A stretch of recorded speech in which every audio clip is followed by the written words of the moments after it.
Hey guys, welcome back to Acess Original, and today we're just going to see how to fetch data from this database table here, right here in Acess, and fetch it into a grid view in Visual Studio VB.net. Before we get started, if you have yet not subscribed to my YouTube channel, please do well to subscribe to my YouTube channel. Let's head over to the lesson for today. So first thing first, we just have to add our grid view. Just have to add our grid view here. Then just dock it to the parent container like that. Then you can really adjust it anyhow you want it to be. That's really fine. Now let's go here and let's start doing something. So basically what I want to do is just create a private sub which will hold all the functions. So I'm just going to say private sub, and I'm just going to call this get data from Acess. Right, so in here I'm just going to declare a connection string, which is very important, a string, and this string is actually going to be the directory to where we want to fetch our database from. So just going to use provider equals to microsoft.ace.oledb.12.0, ended up with a semicolon, and we have to specify the data source.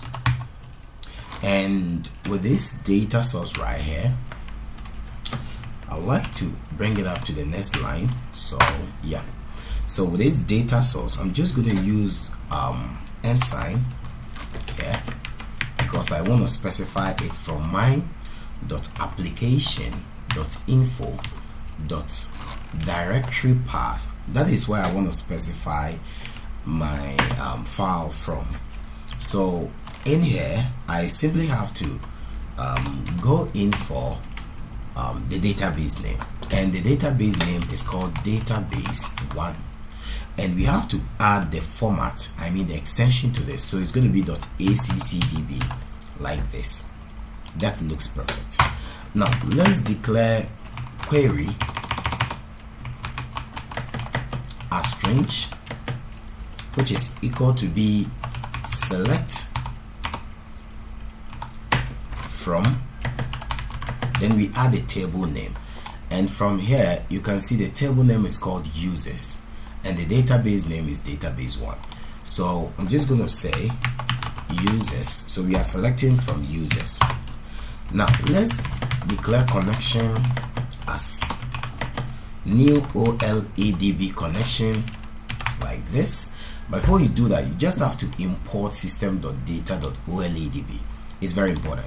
So this connection is actually going to refer from our connection string. Exactly. Now let's declare data adapter as new OLEDB adapter, OLEDB data adapter, and now what we have to do is we just call the query we created and then the connection, just like that. Now let's declare data table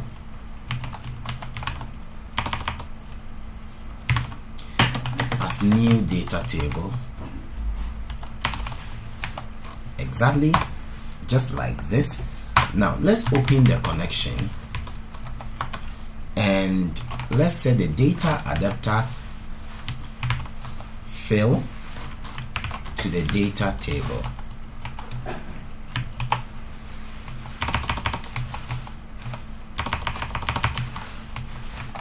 Exactly. Now let's close the connection after we've gotten the data from the database. Now we have to fetch the data into the data grid view. So I'm just going to say DataGridView1 data source. Now the data source is going to be from the data table, just like that. Since we are done, let's go back here, and on the load event we're just going to call this get data from. Microsoft Access. So we're just going to say get data from Microsoft Access. Now, one more thing, let's try and use try catch exception to handle errors. So I'm just going to cut this, then I add this into a try catch block, and I'm just going to say MSG box should tell me let's get the exact error it will catch right here. So after we are done, just make sure you save your project and let's start it up and let's see. There you go. So we have our data right in here, and you can go ahead and then add a lot of data, and as you can see, we already have the data in here listed up in here, and everything seems working perfectly fine, and we are good to go. If you have yet not subscribed to my YouTube channel, please do well to subscribe to my YouTube channel, which wouldn't take a lot of time of doing that. Thank you very much. If you have any comments, please leave it below the section, and I will be very happy to take you through everything. Until then, Microsoft Original is out. Thank you.